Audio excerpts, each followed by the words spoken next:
Notre-Dame-des-Landes. Les occupants de la ZAD ont jusqu'à minuit pour déposer leur dossier. Après une semaine sous haute tension, cette accalmie s'inscrit dans un contexte de main tendue des zadistes vendredi après le dépôt collectif d'une quarantaine de dossiers de projets agricoles ou artisanaux nominatifs. Ils avaient répondu à l'appel pressant mercredi du ministre de la Transition écologique, Nicolas Hulot, opposant à l'ancien projet d'aéroport, qui avait fustigé le gâchis et les avait exhortés à ne pas rentrer dans une spirale de confrontation, de violence et à saisir la main du gouvernement. Lire aussi.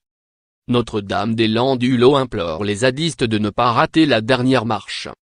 La préfecture a donné jusqu'à lundi soir pour remplir des formulaires individuels devant comporter leur nom et les grandes lignes de leur projet, un préalable à l'éventuelle signature par l'État de baux précaires sur le site de 650 hectares dont 270 doivent être attribués par l'État.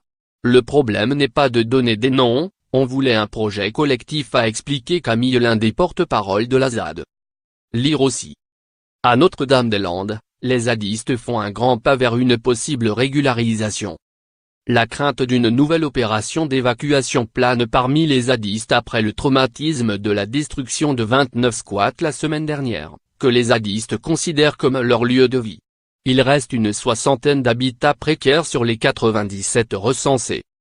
Si la préfète des Pays de la Loire, Nicole Klein, a souligné le gros travail des zadistes, la décision d'évacuation revient au chef du gouvernement.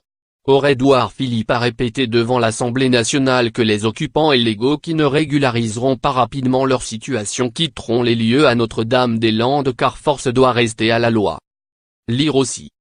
Notre-Dame-des-Landes. L'ultimatum du 23 avril, nouveau compte à rebours infernal. Particulièrement délicat, car hérité des décisions des quinquennats passés, le dossier de Notre-Dame-des-Landes est un des tests de la capacité du président Emmanuel Macron et du gouvernement à résoudre pacifiquement les conflits alors que les fronts sociaux se multiplient. Plusieurs associations ou collectifs qui étaient opposés au projet d'aéroport avaient pressé les occupants à se régulariser et à accepter de négocier avec le gouvernement. La répétition des barricades enlevées et aussitôt remontées dans un nuage de gaz lacrymogène avait fini par lasser les riverains et même certains zadistes qui jugeaient la méthode contre-productive au moment de se remettre à la table des discussions. Les 28 projets agricoles déposés à la préfecture vont être évalués lundi à la Chambre d'agriculture des Pays de la Loire.